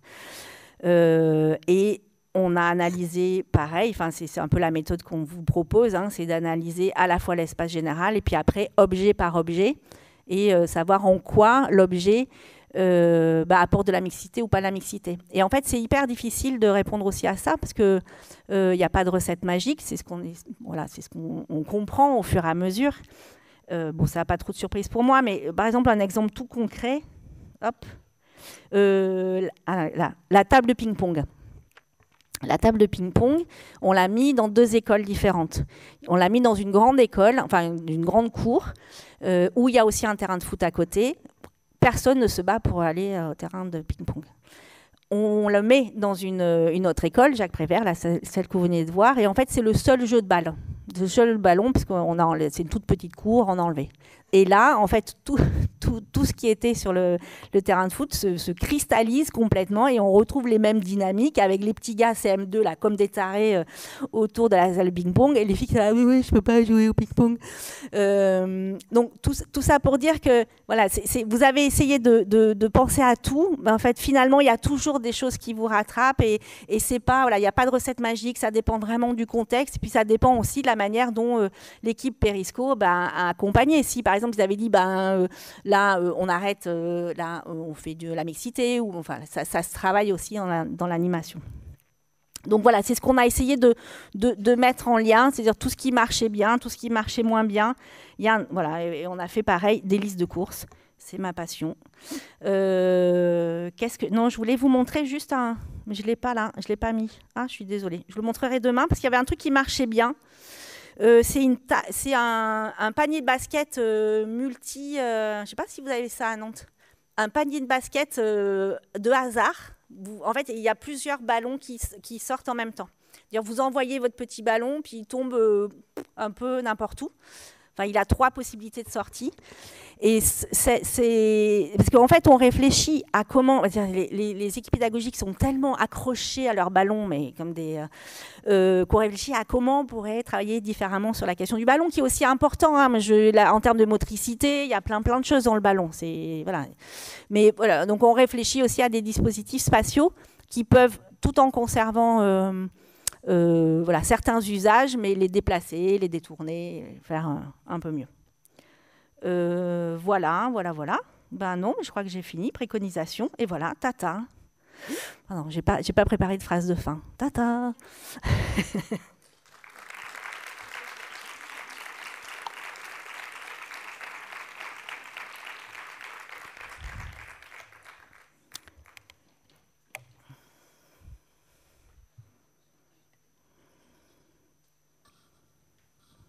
Merci beaucoup, Anne, pour cette super présentation. On a un petit moment pour échanger maintenant, si vous avez des questions à poser. Moi, j'en ai 2 ou 3 en réserve. J'en ai plein, mais...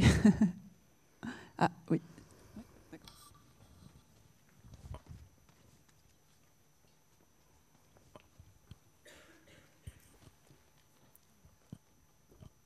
Oui, ok. Bonsoir. J'avais une question concernant, j'ai vu que vous avez rajouté comme aménagement dans l'école Jacques Prévert, il me semble, une cabane en bois. Ouais. Et comment s'assurer en fait que ces espaces un peu atypiques, on va dire, ne finissent pas dominés par les garçons et donc qu'il n'y ait plus aucune mixité au final. Ouais. Effectivement, la cabane là, celle-ci là, c'est ça ?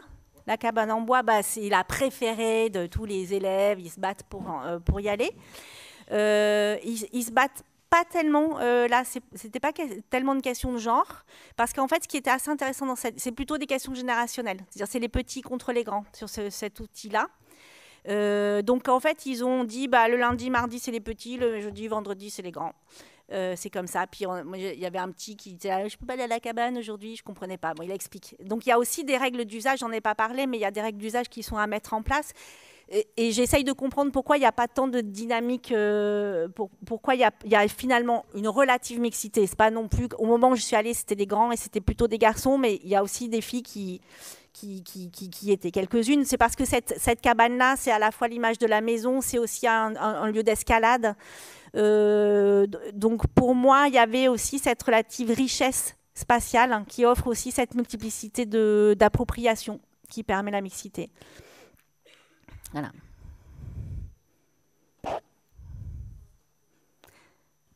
Bonsoir.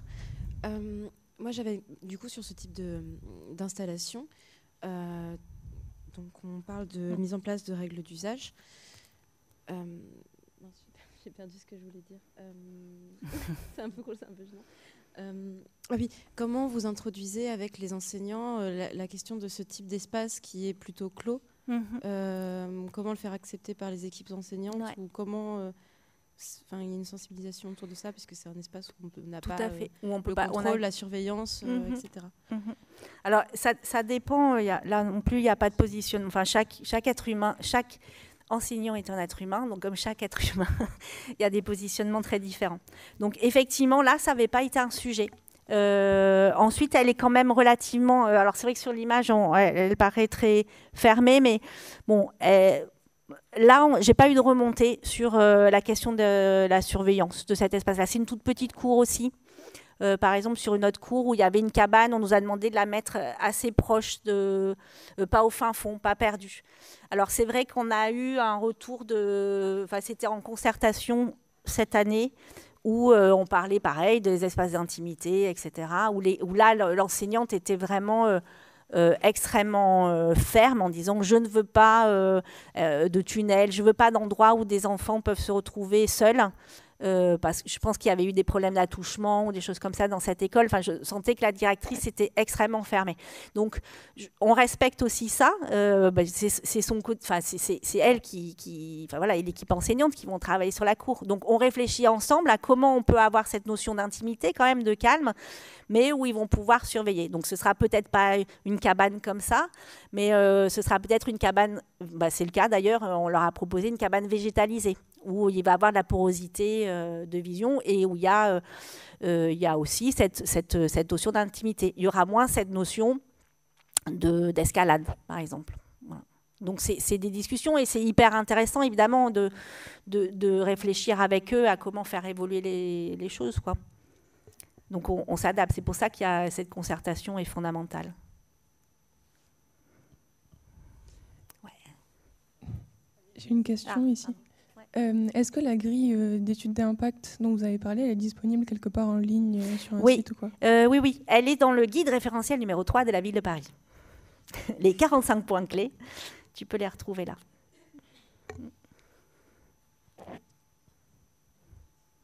Là. Ouais. Bonsoir. Bonsoir. J'ai une petite question. Avez-vous déjà travaillé sur des sujets d'équipement sportif, des programmes d'équipement? Je trouve que c'est un sujet assez particulier parce que les femmes désertent les gymnases à partir d'un certain âge.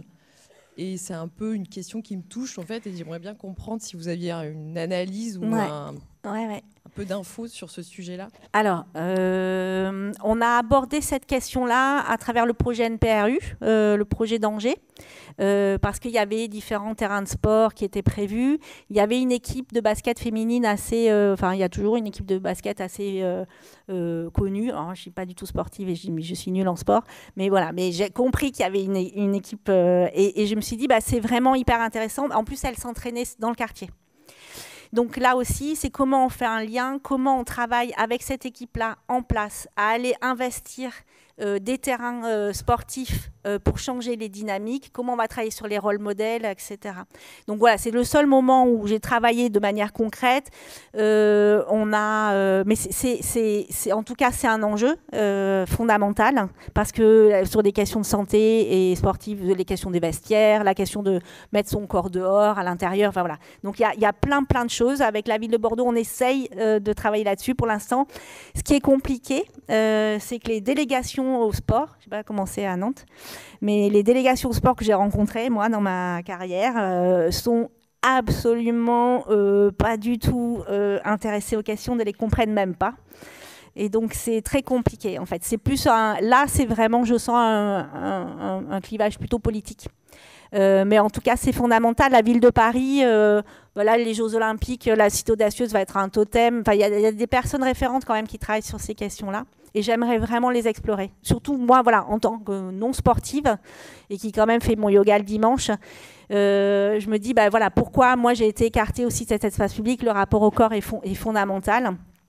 On l'aborde sur les questions de... Alors, si on l'aborde de manière régulière sur les équipements de muscu dans l'espace public, et on dit, bon, c'est peut-être, on pourrait un peu varier les plaisirs. Voilà. Parce que là, on est en train de reproduire des usages extrêmement sexistes et genrés. Voilà. Merci. Mais j'aimerais vraiment revenir l'année prochaine et te dire, ouais, on a travaillé là-dessus. Je me permets, j'ai le micro. J'ai une question sur la formation. Moi, je suis architecte aujourd'hui. J'exerce depuis 15 ans. Et je suis intéressée en fait par ce thème-là et par l'urbanisme, pardon. Et je me demandais quel genre de formation pouvait exister, des masters, des choses comme ça. Alors, on essayait ce matin, justement, de répertorier. Alors, ah mais non, c'est pas là. Ah non, mais si, t'as entendu parler d'un master à Lyon Donc, en tout cas, sur les questions d'espace, c'est-à-dire en architecture, à ma connaissance, qui est quand même un peu large, sur ce sujet-là en architecture, j'en connais pas. Il y a quelques masters de sociaux, plutôt géo et sociaux, qui ont des branches qui travaillent sur ces questions-là. Mais en tout cas, en archi, il n'y a personne. Enfin, on est très, très peu à travailler sur ça. Et c'est pour ça que je suis vraiment contente d'être là dans une école d'archi et de faire ce workshop. Parce que c'est absolument, au mieux pas compris, au pire, vraiment, pas accepté, que ces questions-là ne soient pas acceptées. Donc, un jour, peut-être, on y arrivera. Mais c'est vrai que moi, je me suis auto-formée. C'est pour ça que je dis encore, je fais l'apprentie sorcière. Hein. Moi, je travaille beaucoup, j'expérimente. Je lis beaucoup les géographes, je vais à toutes les confs où je peux. Mais voilà, c'est pour ça que par exemple, ce benchmark a été très formateur pour moi, où je suis allée interroger chaque cours d'école et voir. Voilà, il faut. Mais bon, je pense que de toute façon, on en est tous là. Il n'y a pas encore the master of gender spaces. Est-ce qu'il y a d'autres Moi, j'avais. C'était par rapport à Angers. Ouais. Du coup, je me demandais, vous disiez que vous reveniez chaque année. Mm-hmm. En fait, parce que du coup, là, c'est un guide qui a été produit. Ouais. Et je me dis, est-ce qu'après ce guide, ils arrivent à s'en saisir pour vraiment faire un projet de A à Z ou au moins une partie? Alors, franchement, ça dépend qui te répond. Service égalité là. Non, mais tu as semé des graines, Anne, tu as semé des graines. C'est long, mais on y arrive. Donc, le chef de projet, le directeur de projet NPRU, il est hyper content. Il dit, moi, j'ai ma liste de courses, c'est hyper bien, je check. Voilà. Donc, génial, je me sens utile. Et les autres projets, qui se passent à Angers, personne n'a vraiment ouvert ce truc-là. Donc, il y a vraiment, c'est long, et puis je salue vraiment l'énergie d'Émilie Dezor de Service Égalité de la ville d'Angers qui lâche pas et qui tous les ans fait son truc et tout, et qui suit ça. Mais je me dis, mais quelle énergie de dingue pour les services égalité, quelle énergie de dingue. Voilà. Donc, apparemment, il y a des graines qui ont été semées. Il y a quelques actions qui ont été mises en place. Il y a la réflexion sur les espaces de co-cooking, d'avoir une cuisine solidaire, comme le coworking, mais co-cooking. Pour avoir des espaces transitoires. Il y a des réflexions sur le chemin des écoles. Aussi, on avait travaillé un peu sur le cheminement. Voilà, il y a quelques projets qui ont été un peu mis en place, mais c'est pas encore Feminist Land, quoi.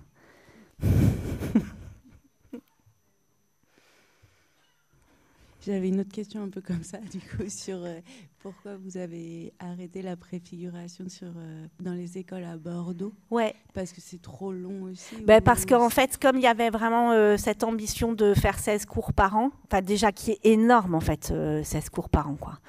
De gérer en plus de la préfiguration qui allait finalement être défaite 2 ans plus tard. Finalement, ils se sont dit non, on va arrêter la préfiguration. C'était plutôt c'était trop, en fait. C'était une ambition trop forte à suivre. Ou alors, il faudrait des moyens. Enfin, si, rien n'est impossible, mais il faut mettre les moyens derrière.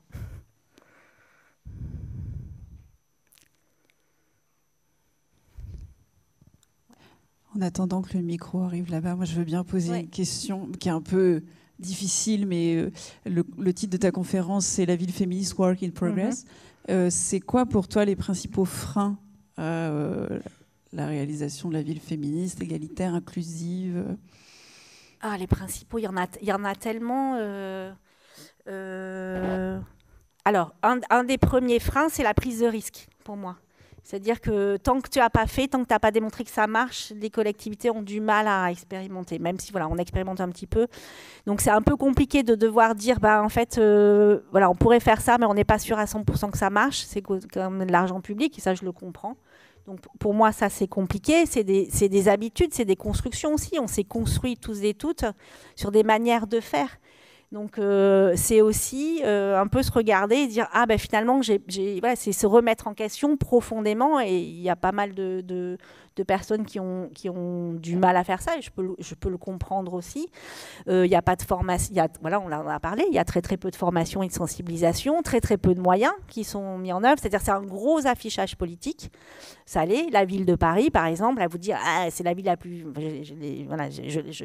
je n'ai rien contre parce que je travaille beaucoup avec eux, mais quand même, la personne qui est chargée à l'égalité, qui a fait ce guide référentiel, elle était à mi-temps sur ça.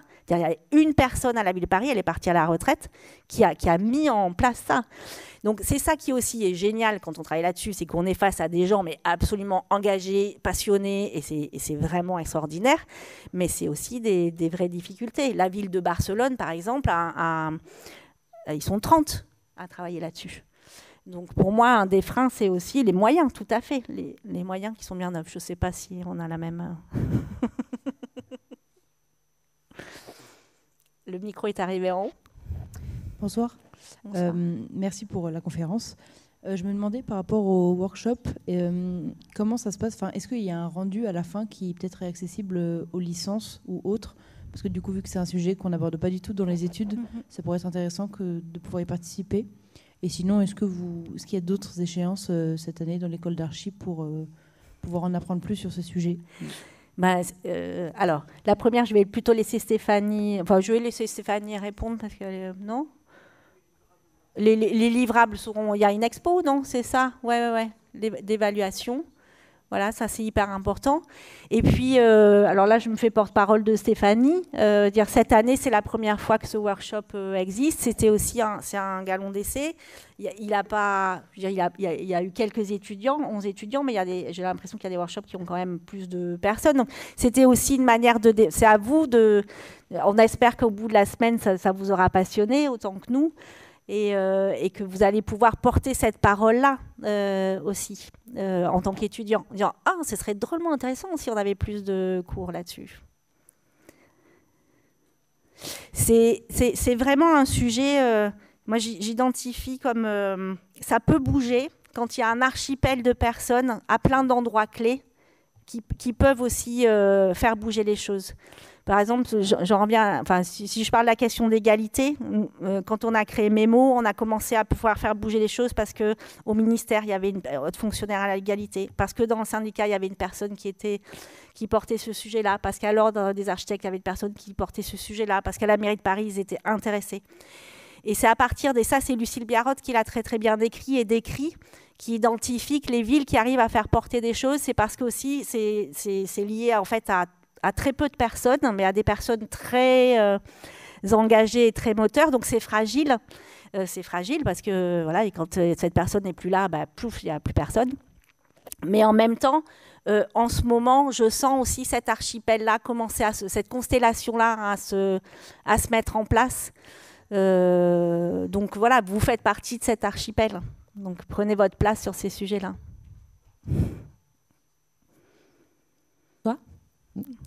Déjà, merci beaucoup.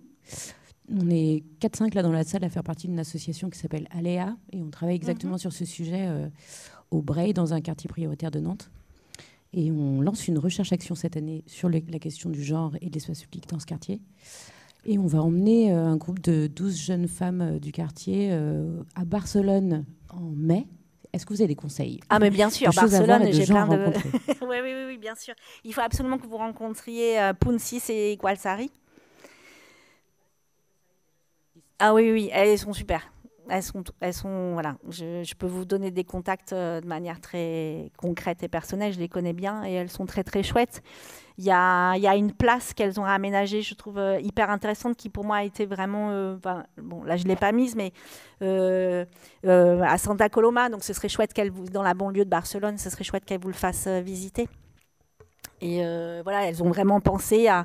C'est une petite place de village. Elles ont vraiment pensé à cette question d'assises, par exemple. C'est-à-dire qu'elles ont mis des assises de manière un peu hybride au centre. Et c'est vraiment les parents qui sont au cœur aussi, qui se rendent compte. Enfin, voilà, il y a des réflexions comme ça qui sont hyper intéressantes. Et Igualsari travaille aussi, parce qu'elles ont une personne en France, Alicia Lugan, que vous pouvez contacter. Je vous donnerai tous les contacts là.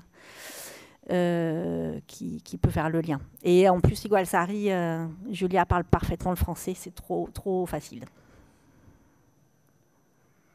Et en tout cas, Barcelone, c'est vraiment, c'est très fort et très intéressant.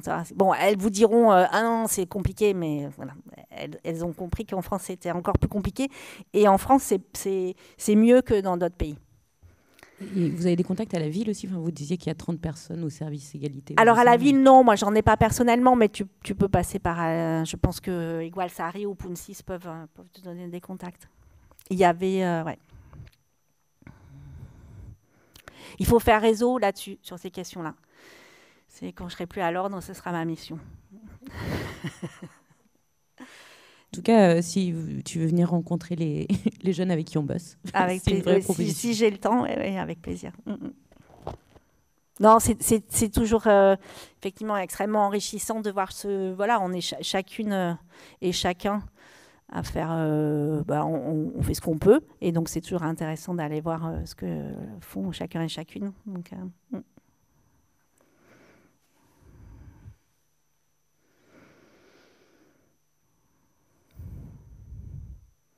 la journée a été longue, on est fatigué.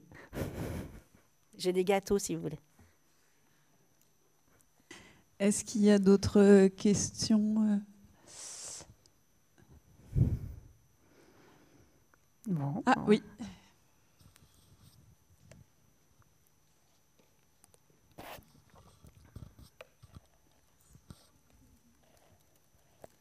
Bonsoir. Bonsoir.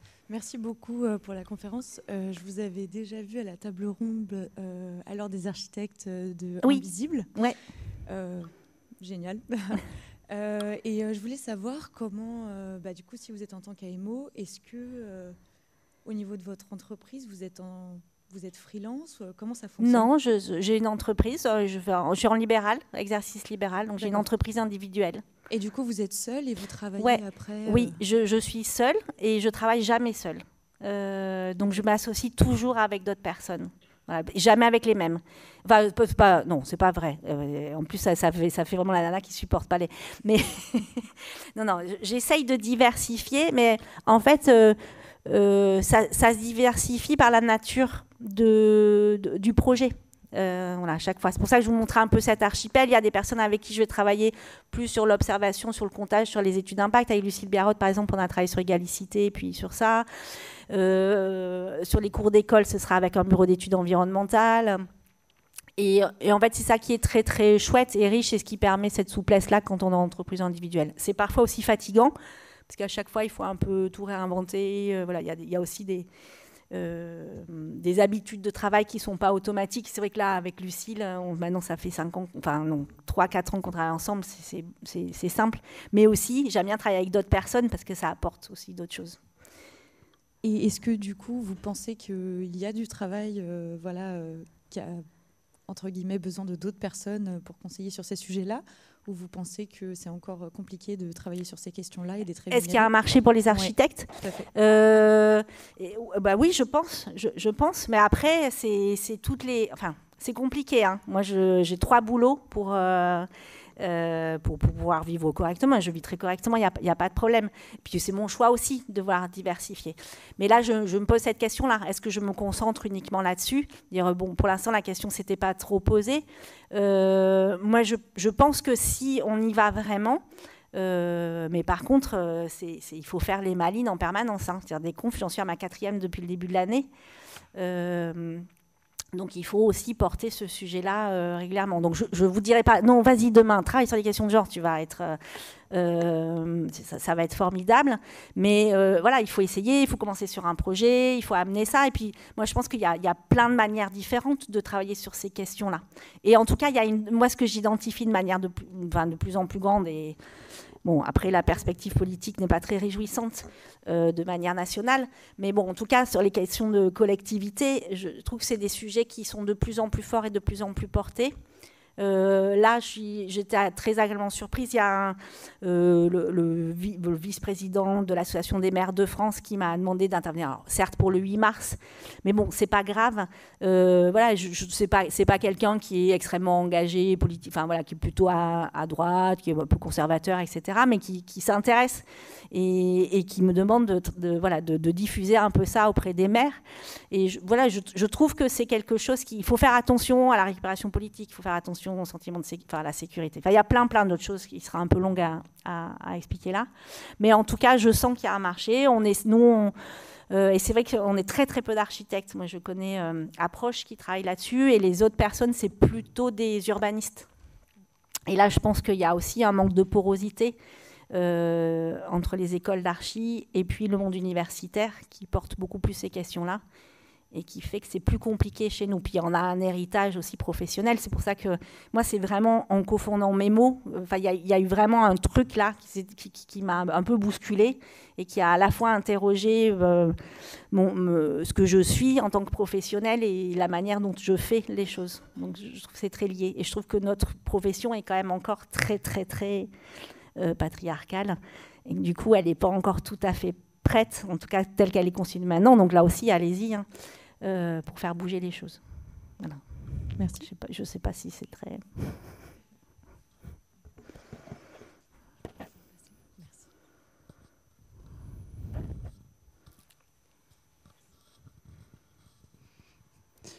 On va peut-être clôturer la soirée.